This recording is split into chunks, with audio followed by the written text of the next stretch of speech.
আসসালামু আলাইকুম। সবচেয়ে সহজ পদ্ধতিতে কিভাবে পরোটি রসমালাই বানানো যায় সেটাই আপনাদের সাথে শেয়ার করব। আশা করি আমার এই রেসিপিটি সবাই ভালো লাগবে। পাউরুটি দিয়ে রসমালাই তৈরি করার জন্য আমি একটি প্যানে 1 কেজির মতন দুধ বসিয়ে দিয়েছি। দুধটাকে আমি যতক্ষণ পর্যন্ত হাফ কেজি না হয়ে যাচ্ছে ততক্ষণ পর্যন্ত জাল দিতেই থাকবো। সাথে আমি এলাচ দিয়ে দিচ্ছি, আপনাদের কাছে যদি এলাচ গুঁড়ো থাকে সেটাও দিতে পারেন।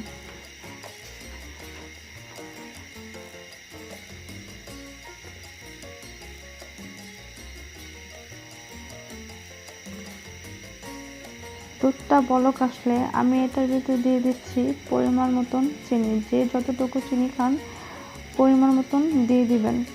চিনিটা দিয়ে ভালো মতন নেড়ে নিচ্ছি যেন চিনিটা দুধের সাথে মিশে যায়।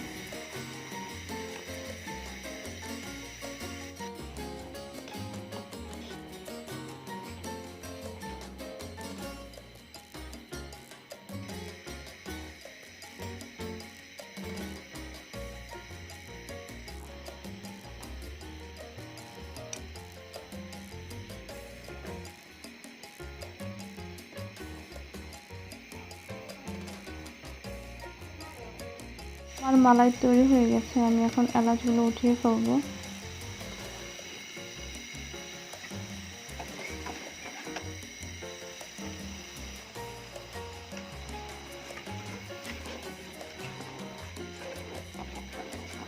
এখন আমি চুলাটা বন্ধ করে এই দুধগুলো একটি পাত্র রেখে দেব পুরোপুরি ঠান্ডা হওয়ার আগ পর্যন্ত।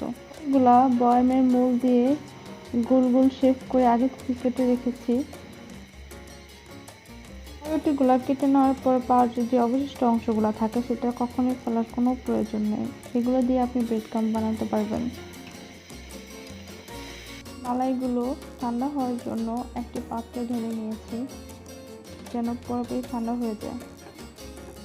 মালাইগুলো ঠান্ডা হওয়ার পর পাউরুটিগুলো দিবেন, না হলে সাথে সাথে দিলে পাউরুটিগুলো গলে যাবে। পাউরুটিগুলো খুব বেশি নাড়ানো যাবে না, অনেক আলতো থাকে, এগুলো ভেঙে যাওয়ার সম্ভাবনা থাকতে পারে। আমার পাউরুটিগুলো সব ভিজানো হয়ে গেছে, আমি এখন একটু চেপে চেপে দুধের মালাই ভিতরে একটু ভিজিয়ে নিচ্ছি। রসমালাইটা ফ্রিজে রেখে খেলে রসমালাইয়ের মতো না হলেও রসমালাইয়ের কাছাকাছি হবে, খেতে তো সেই টেস্ট। আপনারা একটু ট্রাই করে দেখবেন।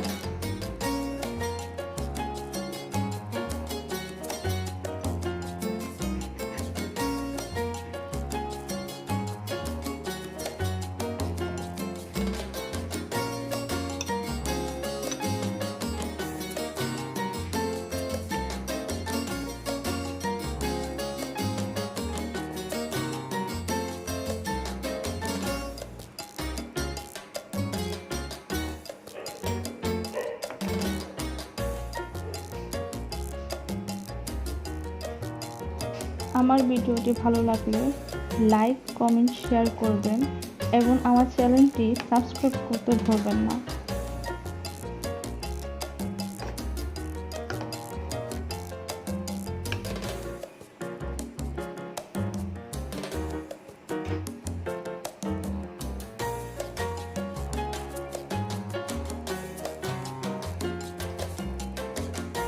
আজ এই পর্যন্তই। সবাই ভালো থাকবেন, সুস্থ থাকবেন, এটাই কামনা রইল সবার জন্য। আল্লাহ হাফেজ। আসসালামু আলাইকুম।